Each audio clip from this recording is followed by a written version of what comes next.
and welcome to Pock and Rob. This video is my top 15 songs by the humorist and satirist Tom Lehrer. Tom's death was announced Saturday on the 26th of July. In America, the news filtered over to the UK on the 27th. I tend to prepare my videos in advance on a notes package on my mobile phone. I actually prepared this one a year ago because Tom, at the time, was 96, and it was kind of highly likely that I'd be needing to do a tribute video. I was actually on leave, on holiday for that week, which means that I'm doing it now, despite the fact that I got this prepped and ready to be recorded as soon as the news broke. I'm a big admirer of Tom. I have on CD the remains of Tom Lehrer, which is everything he ever recorded, but I've also got quite a few things on vinyl. So let's go in and rank my top 15 songs. At number 15, I have placed Be Prepared, his song for the Boy Scouts of America, and it is very sarcastic indeed. You'll hear that word come up a lot. Sarcastic, sometimes nasty, but always sharply observed and very funny and well written. And Be Prepared, peach of a line in it. Don't solicit for your sister, that's not nice, unless you get a good percentage of the price.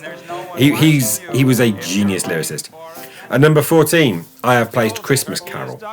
So this is a song all about what we now know to be the massive over-commercialisation of Christmas. Within the song, he takes little bits of carols like God Rest Ye Merry Gentlemen, Let's Make the Yuletide Pay. And it's all about commercialisation of Christmas, and it's satire from the late 50s. At number 13, so in the mid-60s, he was commissioned to write songs for That Was the Week That Was, the American version. The original version is a UK show that was fronted by David Frost, but he was commissioned to write songs for the American version. He didn't get to perform them, which I think he was annoyed about at the time, but he then did a review of them, and it was recorded as the album That Was the Year That Was, and from that we have the song New Math. So this was all about the government's decision at the time in America to change the way that they taught mathematics. A song about that shouldn't be clever and funny, but it is, because he takes you through how they're supposed to do maths, and then says, but unfortunately this problem was set in base 8, and takes you through it again, and it's really funny.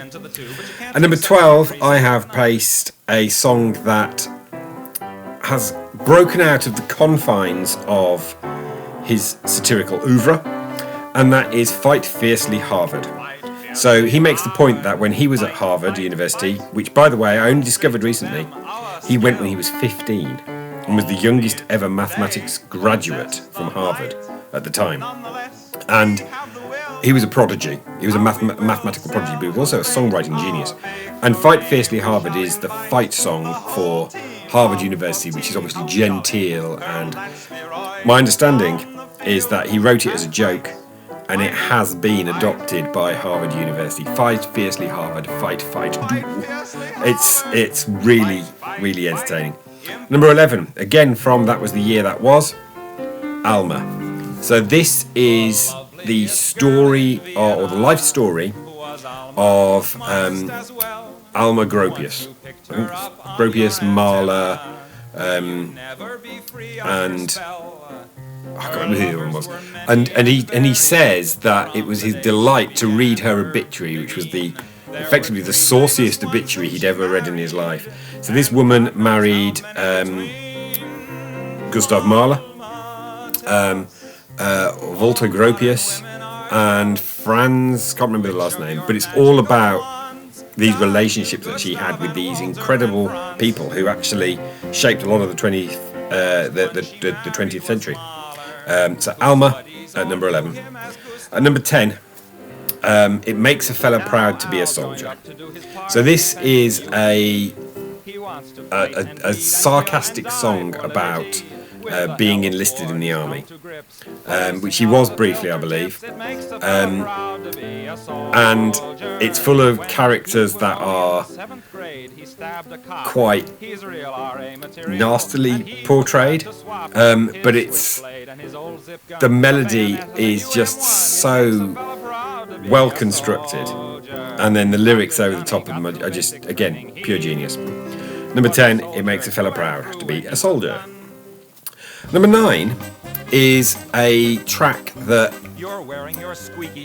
I think you can only get this either on YouTube or on the remains of Tom Lehrer. So in the 70s, having retired from satire, he was approached by a show called The Electric Company to write songs for their educational show. And one of them is LY. And this is what I placed at number 9. And LY is all about the addition of ly at the end of words turns a word into an adverb. So you've got lines like you enter a darkened room and in the corner taking a snooze is Dracula. How do you say goodbye? Immediately, immediate ly. And it's all about teaching kids about the addition of ly to turn something into an adverb. Number 8, I have placed a song he did and didn't write, and it's Clementine. So he reimagines the idea of the folk song Clementine. In a cavern in a canyon, excavating for a mine, dwelt a miner 49er and his daughter Clementine. And he says the song's got no merit whatsoever. But what if it had been written by Cole Porter? Then he does a Cole Porter-esque part of the lyric. And he says, and then I started to think, if it was done by somebody from the jazz school, somebody or Mozart rather, and he does a bit of it, if it was done by kind of Mozart aria, and then he does somebody from the cool school of jazz, then he concludes with, and this won't be the last time they get mentioned in this video, a Gilbert and Sullivan version, full of words and signifying nothing, and it's a joy to listen to, because his subject, his target is not anyone particular, it's not any organisation, it's just some styles of music and a song that he thought was always ropey, Clementine. It's my number 8. At number 7, another song from the Electric Company. My wife's used this in primary school lessons. Silent E. Who can turn a cub into a cube? Who can turn a tub into a tube? It's elementary for Silent E. And it's again teaching kids about, but it's an incredibly catchy song. And once it's in your head, it's really hard to get rid of it. Silent E at number 7. And number 6 is the first song that I was ever aware of by Tom Lehrer, and it's thanks to the news quiz on BBC Radio 4, where they used a little bit of this, and it's the Vatican rag. Now this annoyed Catholics at the time, but it was about the Vatican II Council and how they were going to modernise and change the Vatican Church, the Catholic Church. Irreverent? Yes. Blasphemous? I don't think so. But first you get down on your knees, fiddle with your rosaries, bow your heads in great respect, and genuflect, genuflect, genuflect. It's so brilliantly written. But he did get some flack for it. Vatican rag at number 6. At this point, I'd like to remind you to subscribe if you haven't already done so.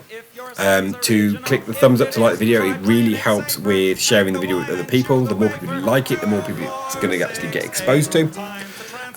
To click the bell to receive notifications of future content. And of course the share button for someone else who might like this video. If you know someone else who might like the comedic songs of Tom Lehrer, share this video with them, because you hear a little bit in the background. Into my top 5 then.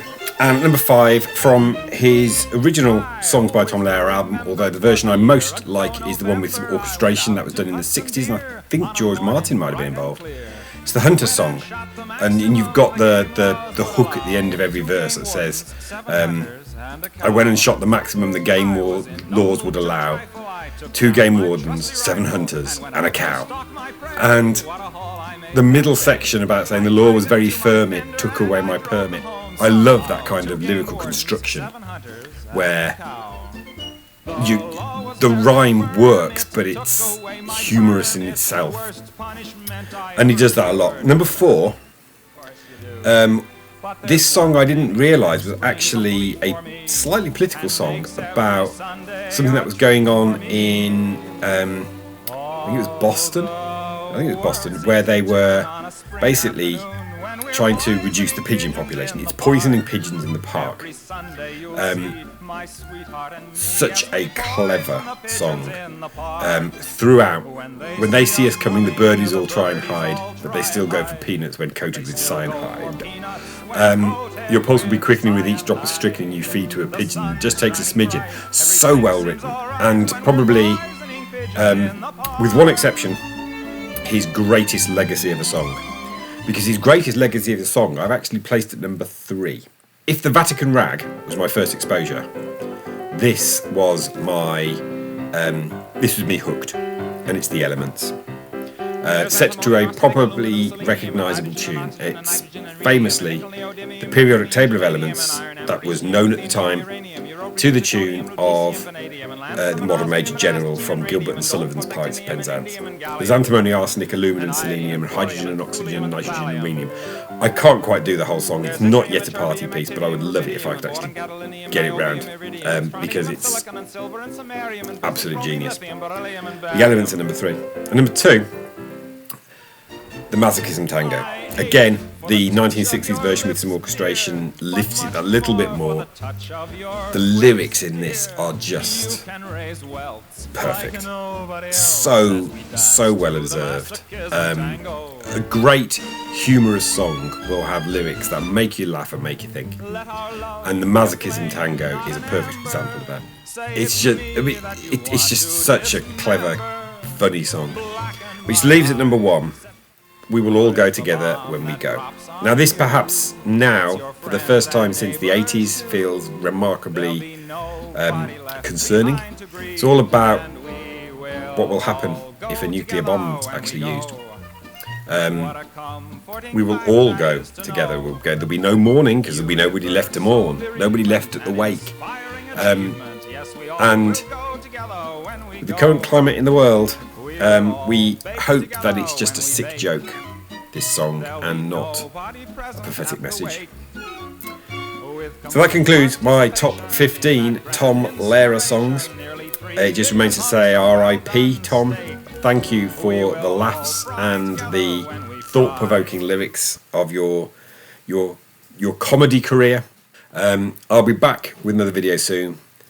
But until then, thanks for watching.